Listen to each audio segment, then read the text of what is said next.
हमने पहली बार राजधानी में सफ़र किया था तो मैंने एक एक पल को शूट किया इसमें। ये राजधानी थी 22,691। ये बेंगलोर से चल के और हजरत निजामुद्दीन तक चलती है। इसमें मैंने सफ़र किया तो खाने से लेके बैठने उठने और रास्ते के हर पल को मैंने इसमें संजोया है। तो दोस्तों हम आ गए हैं सिकंदराबाद रेलवे स्टेशन पर। यहाँ से हम अपना सफ़र चालू करेंगे और हम जाएंगे आगरा कैंट तक। तो अभी हम स्टेशन के बाहर पहुंच गए हैं। यहाँ से आपको स्टेशन का फ्रंट व्यू दिखाई दे रहा है। ये मेन गेट है। अच्छा, ये बना बहुत सुंदर है। यहाँ का जो मेन गेट है इसका इंटीरियर बहुत सुंदर है। अंदर चल के जब आप देखेंगे तो मैंने और स्टेशनों पर देखा है लेकिन इस प्रकार से मेंटेन नहीं किया। मेरे साथ में दो मेरे साथी और हैं, ये भी सफ़र करेंगे। हम तीन लोग हैं, तीनों राजधानी 22,691 सफ़र करेंगे। लीजिए एंट्री ले ली है। यहाँ पे बैरिकेटिंग है, अच्छा है, यहाँ से आगे बाहर नहीं जा सके और लोग बाग आराम आराम से एक रो में निकले। यहाँ पे सबसे अच्छा ना ये लगता है, देखिए यहाँ पे आके दिल खुश हो जाता है बिल्कुल। इसका इंटीरियर देखिए आप, कितना अच्छा व्यू बनाया हुआ है। यहाँ पे पेंटिंग्स जो है ना वो बहुत प्यारी पेंटिंग्स हैं। सिक्योरिटी का भी यहाँ पे कड़ा इंतजाम रहता है। हर आने जाने वाला व्यक्ति यहाँ पे चेक होके जाता है। पेंटिंग्स यहाँ पे प्यारी प्यारी है किसकी ये हमें नहीं पता है, जानकारी नहीं है यहाँ के बारे में अच्छे से। अच्छा, यहाँ के जो पिलर है ना इस हॉल में, मेन हॉल के जो पिलर हैं इन पे भी स्टील की, मतलब स्टील के बनाए हुए हैं। ये भी जो पिलर है मेन हॉल के स्टील के बनाए हुए हैं। अच्छा, यहाँ से आपको सहायता ले सकते हैं। यहाँ पे एक्चुअली ये राजकीय पुलिस जो होती है ना, जीआरपी, उसका है ये चौकी है।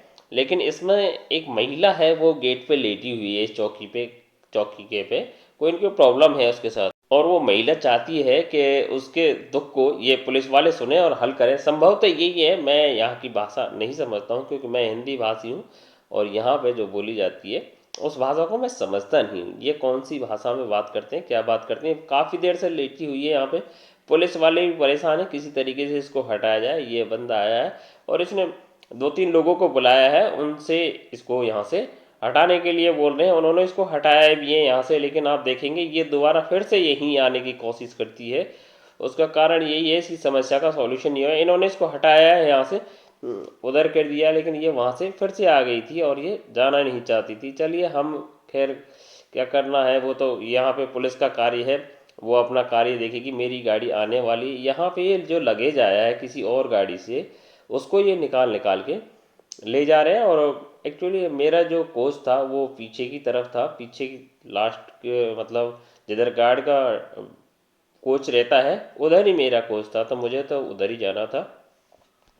B2 में था तो उधर मुझे पहुंचना था। उधर मैं जब जा रहा था, हाँ मेरी ये ट्रेन आ भी गई है। और तो गंतव्य पर पहुंचने से पहले मैं यहाँ एक्चुअली स्टेशन के व्यू ले रहा था। तो आप स्टेशन के व्यू देख सकते हैं। यहाँ का स्टेशन ये 1 नंबर प्लेटफॉर्म है। एक्चुअली मैं तो 10 नंबर प्लेटफॉर्म से ओवर ब्रिज से आया था। तो यहाँ पे एक अच्छी व्यवस्था हर प्लेटफॉर्म के लिए वो लगे हुए हैं, एक्सीलेटर लगे हुए हैं, उससे आप आ जा सकते हैं। और सीढ़ियों का भी प्रयोग कर सकते हैं, दोनों को एक साथ में लगाया हुआ अच्छा है ये व्यवस्था। खैर यहाँ पे B2 है, B2 में मेरा यहाँ पे रिजर्वेशन है, मुझे इसी में सफ़र करना है। अपने कोच तक मैं पहुँच गया हूँ, लेकिन मैं फिर भी इसके व्यू लेने के लिए, स्टेशन के व्यू लेने के लिए थोड़ा घूमा, क्योंकि अभी चलने का यहाँ पे टाइम एक्चुअली है इसका। ये शाम के 7:06 हो चुके हैं और ये ट्रेन जब छूटती है तो यहाँ पे स्टॉपेज अच्छा रहता है। एक्चुअली इसमें लगेज आता है, उस लगेज को, मतलब लगेज जो सामान बुक कराते हैं। अच्छा, ये व्यवस्था ये इलेक्ट्रिक ई रिक्शा की अच्छी है। यहाँ पे ये प्लेटफॉर्म पे आप अंदर तक लाने की अनुमति है, इसको अंदर ला सकते हैं यहाँ से सामान और सवारियाँ बैठा के ये बाहर जाता है। लेकिन ये चलता है स्टेशन स्टेशन पे, ये नहीं कि आप यहाँ से बाहर तक ले जाओ। ये स्टेशन प्लेटफॉर्म से स्टेशन ही पार करवाता है। तो वो चला गया है। चलिए हम आगे और देखते हैं। तो यहाँ पे ये गाड़ी के जो ब्रेकवान होता है, मैं उधर गया था तो यहाँ पे देखा मैंने बहुत सारा लगेज इसमें से उतारा जा रहा था। ये आके जैसे खड़ी हुई तो यहाँ पे बाइक किसी ने बुक की थी। तो बाइक, हाँ ये देख लीजिए, 22,691, 22,692 गाड़ी है राजधानी एक्सप्रेस। तो मुझे तो 22,691 नंबर था जिससे मुझे सफ़र करना था। तो यहाँ पे, अरे पुलिस वाले भाई साहब ये भी सफ़र करके इसी से आए हैं। ये पीछे से बेंगलोर साइड से आती है गाड़ी, तो वहाँ से कुछ लगेज आ रहा। अच्छा, ये यहाँ पे एक निरीक्षण यान है, इससे ये नई सुविधा दी हुई है, परख, ये हर एक डिवीज़न में दी हुई है। तो वहाँ के अधिकारी को जब निरीक्षण के लिए जाना होता है, इंस्पेक्शन के लिए जाना होता है, निरीक्षण यान है, तो इससे निरीक्षण किया जाता है। पहले क्या होता था ना, स्पेशल ट्रेन चलानी पड़ती थी, और ये दूसरा ये इसको घुमाना नहीं पड़ता, दोनों तरफ से चलता है। चलिए ट्रेन चलने वाली है, हम अंदर आ गए हैं। तो ये भाई यहाँ पे मतलब बेडिंग देने वाले हैं, तो इनसे हमने बात कर ली थी। फिर मैंने देखा ट्रेन चलेगी नहीं, तो बाहर में व्यू देखने आया। तो ये इलेक्ट्रिक ई रिक्शा वाले कंटिन्यू घूमते रहते हैं, किसी को आवश्यकता है तो इनसे ले लीजिए, प्लस इसको बुक भी करवा सकते हैं। ये टीटी भाई साहब खड़े हैं, जहाँ से किसी को टिकट यहाँ कन्फर्म करवाना है तो यहाँ करवा लीजिए, वरना अंदर जाके ये कर लेते हैं, ऐसी कोई प्रॉब्लम नहीं है। अच्छा, यहाँ पे मैं एक फूलों वाली और सामने बैठी थी, उससे मैं एक फूल लेके आया था, तो उसको मैंने बोला था एक फूल की आवश्यकता है, तो उसने खैर पैसे नहीं लिए, वो सामने अभी दिखाई दे रही थी वो फूल वाली। ये यहाँ पे अपनी बातचीत में लोग बाग मशगूल हैं, थोड़ी वीडियो उल्टा हो गई है। अच्छा, इसमें खाने की व्यवस्था भी है राजधानी में, तो खाना क्या क्या मिलता है? ये सुबह के नाश्ते में मिलती हैं 2 ब्रेड, और ब्राउन ब्रेड होती है, 2 बड़े होते हैं इसमें, और चाय पत्ती, चीनी, और एक अमूल की टिकिया मिलती है, और एक ये फ्रूटी जैसा आइटम ये भी मिलता है, एक सॉस का पैकेट भी इसके अंदर रहता है। गर्म पानी मिल जाएगा, उसमें चीनी डालिए और डिप डालिए और पी लीजिए। ये सुबह का नाश्ता होता है। उसके बाद खाना, खाने में एक ग्रेवी वाली सब्जी होती है, थोड़े चावल, जो ये बंद पैकेट है इसके अंदर चावल है, दाल होती है, एक मिक्स वेज या फिर स्पेशल किसी की सब्जी, और 4 रोटी, और दही होता है साथ में, दही होता है साथ में, और शाम को एक मीठा या फिर आइसक्रीम, जैसा भी मतलब इनका बैठता है उस प्रकार से खाना ठीक ठाक मिलता है, अच्छा मिलता है राजधानी में।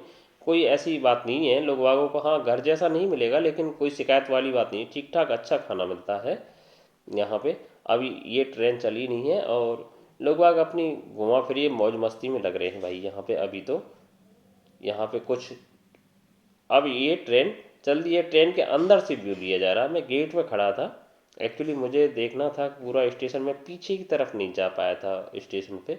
यहाँ पे 10 नंबर पे इसी ब्रिज से नीचे आया, और फिर बाहर चला गया था, बाहर से मैं आया तो वो तो आपने देखा ही था मेन गेट से। तो यहाँ पे जब स्टेशन का अब पूरा व्यू मिल जाएगा आपको। 1 नंबर प्लेटफॉर्म बेंगलोर का जो एंड है उधर से, और दिल्ली एंड की तरफ ये गाड़ी चली है, तो बेंगलोर एंड से और दिल्ली एंड तक आपको पूरा 1 नंबर का जो मेन प्लेटफॉर्म है वो यही है। यहाँ पे आपको पूरा व्यू मिल जाएगा परफेक्ट तरीके से। तो इस पे काफ़ी भीड़ भाड़ रहती है, उधर 10 नंबर पे भी रहती है, लेकिन 1 नंबर प्लेटफॉर्म पे ज़्यादा भीड़ भाड़ रहती है, क्योंकि मुझे लगता है महत्वपूर्ण गाड़ियों को ये इधर ही लेते हैं। ये लगेज वही है जो इस ट्रेन में से अभी खाली किया है, वही लगेज है। स्क्रीन पे आप देख रहे होंगे 12,691 का अनाउंस अभी भी जारी है। ये मेन हॉल है जहाँ से अभी हम अंदर आए थे। अब गाड़ी थोड़ी स्पीड ले रही है, वो आप देख सकते हैं। इस प्रकार से ये काफ़ी भीड़ भाड़ वाला रहता है। यहाँ पे स्क्रीनों के द्वारा अनाउंस लगातार चलता रहता है ट्रेनों का। जिस ट्रेन में जिसको जाना है वो उसमें बैठ ले, और मनोरंजन के लिए टीवियाँ भी लगी हुई हैं यहाँ पे। यहाँ पे कंस्ट्रक्शन का वर्क चल रहा है, स्टेशन का सुंदरीकरण चल रहा है, उसके लिए ये यहाँ पे एक पार्टीशन कर दिया है कि उधर की साइड कोई ना जाए और किसी को नुकसान ना पहुँचे। उसके लिए ये टीन लगा रखी है, टीन के पीछे काम चल रहा है स्टेशन पे। वो तो पूरे भारत में जो महत्वपूर्ण स्टेशन है उन पे काम करवाया जा रहा है, उनका सुंदरीकरण चल रहा है। तो उसी के तहत यहाँ पे भी ये सुंदरीकरण का कार्य जारी है। बरसात हुई है यहाँ पे हल्की, पानी भरा हुआ है। ये जो पानी भरा हुआ है ये बरसात का, थोड़ी हल्की बरसात हुई थी उसी का पानी है। और लोग बाग अब बरसात कम हो गई है तो जहाँ पे छुपे हुए थे वहाँ से निकल निकल के इधर से उधर जा रहे हैं। अभी भी आप देख रहे हैं हल्की हल्की बूंदें तो गिर ही रही हैं। ये भी किसी ट्रेन का इंतज़ार कर रहे हैं, कोई ट्रेन आने वाली है।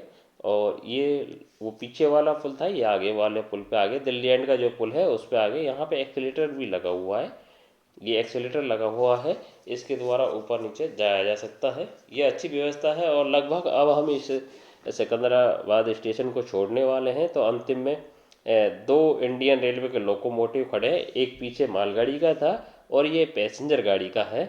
अच्छा है। और यहाँ से सिकंदराबाद स्टेशन का एरिया ख़त्म होता है, क्योंकि इसका स्टार्टर जो सिग्नल था वो निकल गया है।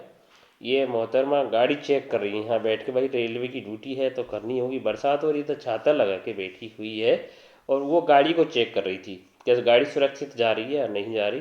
भाई गाड़ी देखिए, ट्रेन ऐसे ही सुरक्षित नहीं चलती है, इसके लिए बहुत सारे कर्मचारी जी जान से लगे रहते हैं। अच्छा, इस अंडरपास से मैं निकल के जा चुका हूँ और ऊपर से मेट्रो जा रही है। मेट्रो से भी मैंने सफ़र किया है और यहाँ पे बस से भी सफ़र किया था मैंने। इधर आगे एक वो है, मतलब कपड़े लेके आया था मैं, थोड़ी आगे से, कपड़े कम थे मेरे पास में तो आगे गया था मैं, जूडियो का शोरूम है, वहाँ से लेके कपड़े आया था मैं। उल्टा कर लिया मोबाइल, चलिए सीधा कर लेंगे इसको। तो थोड़ा ये व्यू यहाँ पे मुझे पीछे का दिखाना था, जो स्टेशन छूट गया है उस स्टेशन का व्यू लेना था, इसलिए थोड़ा उल्टा हो गया। चलिए सीधा कर लेते हैं इसको तो, और थोड़ा जैसे ही आगे चले तो यहाँ पे क्या है ना, जो एक्स्ट्रा इंजन और कोचेज हैं उनको यहाँ पे खड़ा करते हैं। वाशिंग पिट है आगे, यहाँ पे ये आरपीएफ वाले लगाए रहती है। एक्चुअली रेलवे अपने सुरक्षा कर्मियों को लगाए रहती है, कोई किसी प्रकार का रेल को नुकसान ना पहुँचा। भाई डीजल इंजन तो अब देखने को बहुत कम मिल रहे। डीजल लगभग हिंदुस्तान रेल में, भारतीय रेलवे में लगभग समाप्त हो गया है। ये सेंटिंग पर्पज से खड़ा हुआ है अकेला, इसका कोई साथी नहीं है। पहले तो ये डीजल पावर दिखाई देते थे, और तेरह चीज़ तो बिल्कुल ही ख़त्म हो। ये वाशिंग पिट है। यहाँ पे क्या होता है ना, रेलवे के कोचों की धुलाई होती है, उनको उधर सिकंदराबाद से लाया जाता है स्टेशन पर से, और यहाँ प्लेस करके यहाँ लगा के और धुलाई करते हैं। थोड़ा सिकंदराबाद से जैसे ही हम निकले तो हमें ये बहुत अच्छा व्यू लगा। यहाँ पे एक और रेलवे का पुल है, और उस पुल के बाहर से एक बीच में से नदी बह रही है। ये जो साइड में खंबा दिखाई दे रहा है, ये पहले पुरानी लाइन थी यहाँ के, अब ये नया पुल बनाया है, इस पे होकर अभी हम निकल रहे हैं। वो पुरानी लाइन है, वो जर्जर अवस्था में पड़ी हुई है, और यहाँ से पानी की सप्लाई आसपास में दी जाती है, उसके लिए एक टैंकी बनी हुई है। ये बहुत प्यारा व्यू था, मैंने इसीलिए यहाँ पे एक इस व्यू को लिया था। देखिए एकदम ग्रीन और दूर तक बादल छाए हुए हैं यहाँ पे, और एकदम क्लियर है, जितना भी है वहाँ क्लियर है। और थोड़ी आगे जब निकले तो फिर से ये दो धाराओं में बटी हुई थी। अब ये मुझे नहीं पता ये कौन सी नदी है, वो तो मैं यहाँ पे देख नहीं पाया, क्योंकि मैं ये जो व्यू लिया है वो ट्रेन के अंदर से लिया है। आगे जाके जहाँ हम रुके वो ये वाला स्टेशन है। स्टेशन का नाम अभी हम कहीं देख के बता देंगे आपको। एक्चुअली मुझे तो इस स्टेशन के बारे में जानकारी नहीं है, और यहाँ पे भी मुझे लगता है सुंदरीकरण का कार्य चल रहा है। लीजिए, बालाहर है स्टेशन है ये, यहाँ पे। अच्छा, यहाँ पे खाने पीने का सामान सब कुछ मिल रहा था। एक बंदा मुझसे बोल रहा था कि आपको लेना है तो ले लीजिए, लेकिन वो थोड़ा नॉनवेज टाइप का था, तो मैं नॉनवेज यूज करता नहीं हूँ पर्सनली, तो इसलिए मैं रहने दीजिए। और मुझे तो आवश्यकता भी नहीं थी, क्योंकि जब भी मुझे आवश्यकता होती तो मैं अंदर ट्रेन में से ले ले रहा था, वहाँ से मिल जाता है आसानी से, क्योंकि वहाँ समय समय पे चाय मिल जाती है। खाना इतना मिलता है राजधानी में कि मैं तो उसी को नहीं खा पा रहा था। वो बहुत ज़्यादा होता है, मेरे हिसाब से काफ़ी ज़्यादा था, पता नहीं किसी को कम होता होगा तो वो मुझे नहीं पता है। लेकिन ये अब गाड़ी चलने वाली है, तो ये राजधानी में अच्छा है कि लोग बाग समझदार हैं, सब अंदर हो जाते हैं जैसे चलने वाली है। और ट्रेनों में हम देखते हैं कि जैसे ट्रेन चल देगी, लेकिन वो भाग भाग के पीछे से चढ़ते रहेंगे सभी। इसमें भी ऐसा नहीं है, लेकिन कुछ लोग हैं इसमें, देखते हैं एक्चुअली इसमें खैर सवारियाँ भी कम ही रहती हैं, उनमें भीड़ भाड़ ज़्यादा रहती है। तो और दूसरा, उनमें खाने को कुछ मिलता नहीं है, सब कुछ बाहर से ही लाना पड़ता है, ये भी एक समस्या रहती है। इसमें वो समस्या नहीं है, इसमें तो खाने को सब अंदर से मिल जाता है। कुछ शौकीन लोग हैं जो बाहर से लेंगे अवश्य। इस स्टेशन पे ये ज़्यादा से ज़्यादा 2 मिनट रुकी है ट्रेन, और 2 मिनट रुकने के बाद में चल दी है। अच्छा, ये अंकल जी से मैं मिला था, इन्होंने कहा आप ले लीजिए, तो मैंने बोला था वो कि ठीक है, हमें अंदर मिलता है, हम नहीं यूज़ करना चाहते हैं, एक बार के आप बाहर से आएँ, एक बार यूज़ करके देखिए हमारा भी। लेकिन ठीक है, जब अंदर से मिलता है तो बाहर से आवश्यकता नहीं है। मेरे तो वैसे ही पेट बहुत भरा रहता था जो अंदर मिलता है। अंदर खाना ठीक मिलता है राजधानी में कुल मिला के। और चलो, मेरा सौभाग्य रहा कि राजधानी से इस स्टेशन पे आने का मुझे एक सौभाग्य प्राप्त हुआ। अच्छा, ये जो सामने आप ट्रेन देख रहे हैं ना, ये ट्रेन भारतीय रेलवे 4 व्हीलर को लाने ले जाने के लिए यूज कर, ये मालगाड़ी है। ये क्या है, 4 व्हीलर को लाने ले जाने के लिए यूज करती है। इससे जो 4 व्हीलर गाड़ियाँ होती हैं मारुति की, जैसे ये गाड़ियाँ होती हैं मारुति साइज की, छोटी गाड़ियाँ जो होती हैं ना, उनको इसी में रख के और पहुँचाया जाता है गंतव्य तक। ये प्लेटफॉर्म नंबर 4 था, और ये मेन मतलब स्टेशन है। उधर से एक्चुअली इसका सुंदरीकरण चल रहा है, मुझे लगता है इस पर काफ़ी काम चल रहा है स्टेशन पे चारों तरफ से। ये टूटा हुआ है स्टेशन, यहाँ पे प्रॉपर वर्किंग इसका था। तो यहाँ से लगभग ये गाड़ी इस स्टेशन को अब छोड़ने वाली है। ये भी टूटा हुआ है, जो इसका ओवर ब्रिज है ये भी मतलब ठीक नहीं है स्टेशन के हिसाब से। अभी शायद संभवतः ये प्रयोग में नहीं है, प्लेटफॉर्म भी टूटा हुआ है, बरसात यहाँ पे भी हुई है। और पानी यहाँ पे भी भरा हुआ था, इसीलिए अब फिलहाल बरसात नहीं है। मैं घूमा था काफ़ी, लेकिन मौसम बड़ा सुहाना हो रहा था, तो प्रॉब्लम नहीं थी। वो वाला मुझे लगता है पुराना ओवर ब्रिज था जिसको भारतीय रेलवे ने बंद कर दिया। ये यहाँ पे संभवतः उसके लिए नया ओवर ब्रिज बना दिया गया है। इसका प्रयोग अब किया जा रहा है। लोग बाग यहाँ पे मौसम का आनंद ले रहे हैं, मौसम बड़ा सुहाना है यहाँ पे। तो हमने बीच बीच में व्यू लिए हैं, और ये चाहते हैं संभवतः गाड़ी कहीं पे बल्हार शाह स्टेशन को लगभग अब हमने छोड़ दिया है। और चलिए अंदर चलते हैं। तो थोड़ा आगे आके देखा तो रेलवे लाइन पर कार्य चल रहा था। यहाँ पे भी बापू पेट स्टेशन है छोटा सा, यहाँ से गाड़ी स्लो निकल रही थी, इसलिए मैंने इसका व्यू लेने की कोशिश की थी। और ये एक देखिए एक बिल्कुल क्लियर व्यू एकदम। यहाँ पे ना मैंने देखा था एक झांसी से लेके और सिकंदराबाद तक हरियाली बहुत है। मतलब मुझे तो लगा जंगल ही जंगल है। बहुत कम एरिया मिला जहाँ पे खेती हो रही थी या खेती के लायक ज़मीन थी। बाकी जंगल का एरिया बहुत ज़्यादा दिखाई दे रहा था। जब मैं नागपुर के आसपास से निकला ना, तब बहुत ज़्यादा वो क्या बोलते हैं, नागपुर के आसपास संतरा की खेती बहुत ज़्यादा थी बस। बाकी जब झांसी के आसपास आते हैं तो इस प्रकार के टीले और उबड़ खाबड़ ज़मीन ऊंची नीची, ये और इस प्रकार के देखिए जंगल दूर दूर तक दिखाई देगा ना, तो जंगल ही जंगल है बिल्कुल पूरा पूरा। ऐसा तो मतलब पूरे रास्ते ही दिखाई देता है जंगल। तो कहीं कहीं बीच बीच में जैसे नागपुर के आसपास है तो उस एरिया में जंगल नहीं है, वहाँ पे संतरे की खेती काफ़ी दिखाई दे रही थी। और पीछे बहुत कम खेती थी। और जब मैं सिकंदराबाद की तरफ देख रहा था तो वहाँ पे खेती बैलों के द्वारा की जाती थी, की जा रही है। मतलब वो एक ये रात का व्यू है, रात में तो खैर कुछ दिखाई नहीं देता है, लेकिन जैसे ही और आगे हम आए तो भाई ये जंगलों की कमी नहीं है। तो मैं बता रहा था कि सिकंदराबाद की तरफ अभी भी बैलों का प्रयोग किया जा रहा था खेती में, मैंने देखा था। और काफ़ी पास में जंगल थे, उनके बीच में बैलों के हल के द्वारा खेती को जोता जा रहा था।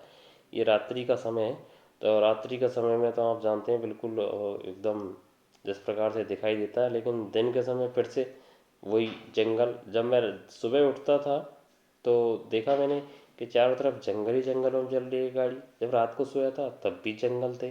तो क्या मुझे तो लगता है सिकंदराबाद से और झांसी के बीच में तो मुझे बहुत कम एरिया मिला जहाँ पे खेती योग्य। बाकी जंगलों के लिए बताते जंगल का मैं भारत में, तो ये फिर यहाँ ये फॉरेस्ट एरिया कैसे है पता नहीं, लेकिन है बहुत ज़बरदस्त यहाँ पे वही फॉरेस्ट एरिया। अभी हम पहुँचने वाले हैं आगरा। आगरा कैंट मुझे उतरना था, और आगरा कैंट पहुँच के हम आगरा कैंट पे एक्चुअली मुझे जाना अलग दूसरी जगह था। लेकिन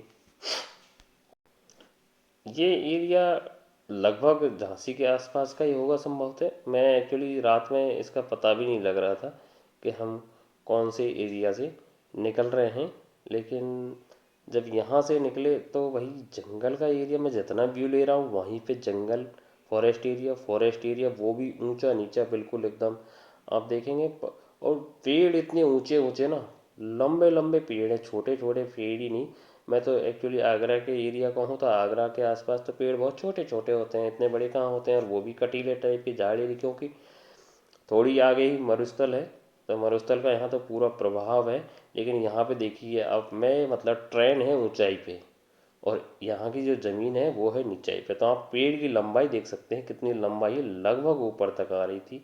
और पानी बह बह के आ रहा था। बरसात का सीज़न, मतलब बरसात हो रही थी यहाँ पे, बरसात का सीज़न था, तो पानी ऊपर से बह बह के और लाइन पे आ रहा था लगातार वही पानी। ये कोई छोटा स्टेशन है जहाँ से ये ट्रेन निकली है, थ्रू ट्रेन है, सिग्नल मिल रहा है यहाँ से थ्रू ट्रेन है। तो हमें आगरा कैंट लगभग पहुँचने वाले हैं। तो वहीं का कोई आसपास का स्टेशन है। मैं तो इस स्टेशन के बारे में नाम पढ़ के और आपको बस बता सकता हूँ। बस स्टेशन निकल गया तेजी से तो मैं पहुँच गया आगरा कैंट।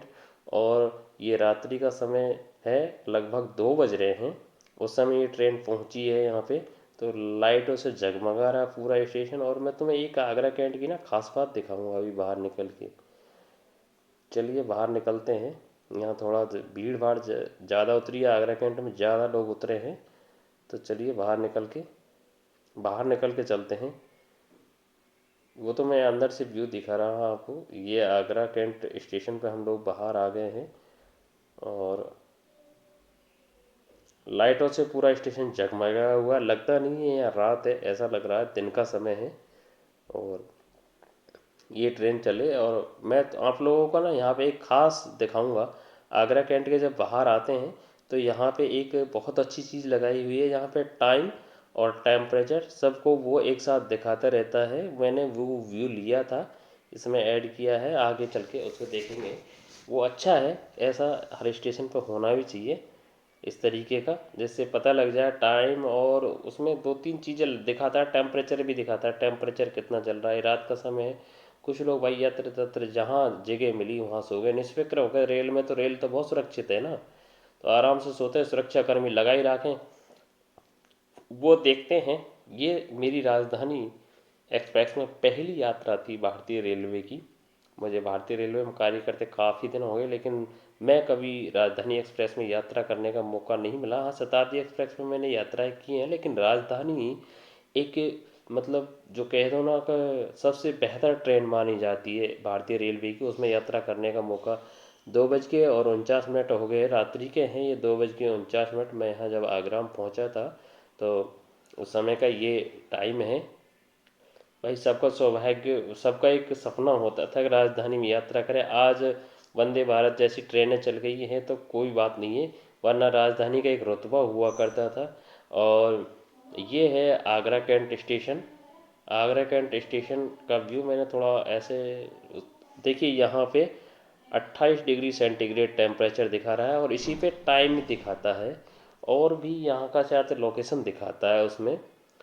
दो तीन चीज़ें ये लगातार दिखाता है। ऊंचा बोर्ड है, बड़ा बोर्ड, 95% ह्यूमिडिटी दिखाता है, कि मतलब ह्यूमिडिटी कितनी है। और ये समय दिखाता है, यहाँ पे ये जो है वो समय दिखाता है। इस प्रकार का एक मीटर लगा हुआ है। तो ऐसी और जानकारी के लिए आप चैनल को कर लीजिए सब्सक्राइब, और वीडियो को कर दीजिए लाइक। जब भी मैं किसी विशेष ट्रेन में यात्रा करूँगा तो उसका वृत्तांत, उसकी यात्रा की और अच्छी तरीके से कैप्चरिंग करके आप लोगों के सामने अब। थैंक्स दोस्तों, धन्यवाद हमारे साथ इतने लंबे समय तक बने रहने के लिए।